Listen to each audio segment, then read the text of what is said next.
Chapter 1 of the Science of Getting Rich by Wallace D. Wattles. This recording is in the public domain. Chapter 1 The Right to be Rich. Whatever may be said in praise of poverty, the fact remains that it is not possible to live a really complete or successful life unless one is rich. No man can rise to his greatest possible height in talent or soul development unless he has plenty of money. For to unfold the soul and to develop talent he must have many things to use, and he cannot have these things unless he has money to buy them with. A man develops in mind, soul, and body by making use of things, and society is so organized that man must have money in order to become the possessor of things. Therefore, the basis of all advancement for man must be the science of getting rich.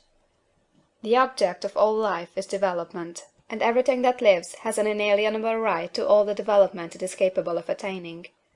Man's right to life means his right to have the free and unrestricted use of all the things which may be necessary to his fullest mental, spiritual, and physical unfoldment, or, in other words, his right to be rich. In this book, I shall not speak of riches in a figurative way. To be really rich does not mean to be satisfied or contented with a little. No man ought to be satisfied with a little if he is capable of using and enjoying more. The purpose of nature is the advancement and unfoldment of life, and every man should have all that can contribute to the power, elegance, beauty, and richness of life. To be content with less is sinful. The man who owns all he wants for the living of all the life he is capable of living is rich, and no man who has not plenty of money can have all he wants. Life has advanced so far, and become so complex, that even the most ordinary man or woman requires a great amount of wealth in order to live in a manner that even approaches completeness. Every person naturally wants to become all that they are capable of becoming. This desire to realize innate possibilities is inherent in human nature. We cannot help wanting to be all that we can be. Success in life is becoming what you want to be. You can become what you want to be only by making use of things, and you can have the free use of things only as you become rich enough to buy them. To understand the science of getting rich is therefore the most essential of all knowledge. There is nothing wrong in wanting to get rich. The desire for riches is really the desire for a richer, fuller, and more abundant life, and that desire is praiseworthy. The man who does not desire to live more abundantly is abnormal, and so the man who does not desire to have money enough to buy all he wants is abnormal. There are three motives for which we live. We live for the body, we live for the mind, we live for the soul.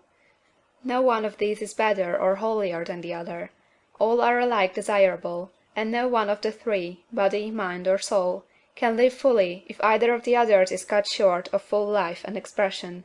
It is not right or noble to live only for the soul and deny mind or body, and it is wrong to live for the intellect and deny body or soul.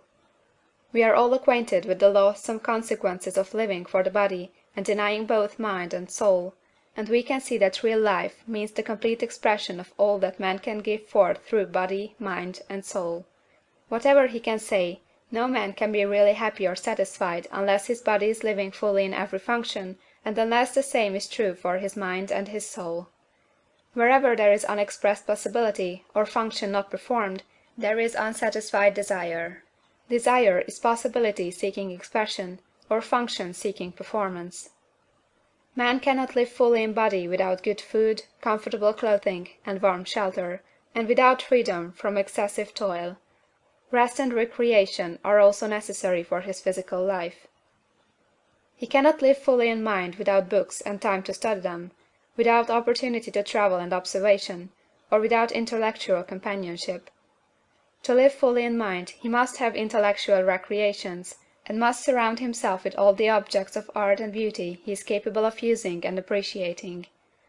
To live fully in soul, man must have love, and love is denied expression by poverty. A man's highest happiness is found in the bestowal of benefits on those he loves. Love finds its most natural and spontaneous expression in giving. The man who has nothing to give cannot fill his place as a husband or father, as a citizen, or as a man. It is in the use of material things that a man finds full life for his body, develops his mind, and unfolds his soul. It is therefore for supreme importance to him that he should be rich. It is perfectly right that you should desire to be rich.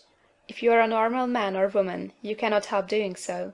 It is perfectly right that you should give your best attention to the science of getting rich, for it is the noblest and most necessary of all studies. If you neglect this study, you are derelict in your duty to yourself, to God and humanity; for you can render to God and humanity no greater service than to make the most of yourself. CHAPTER II.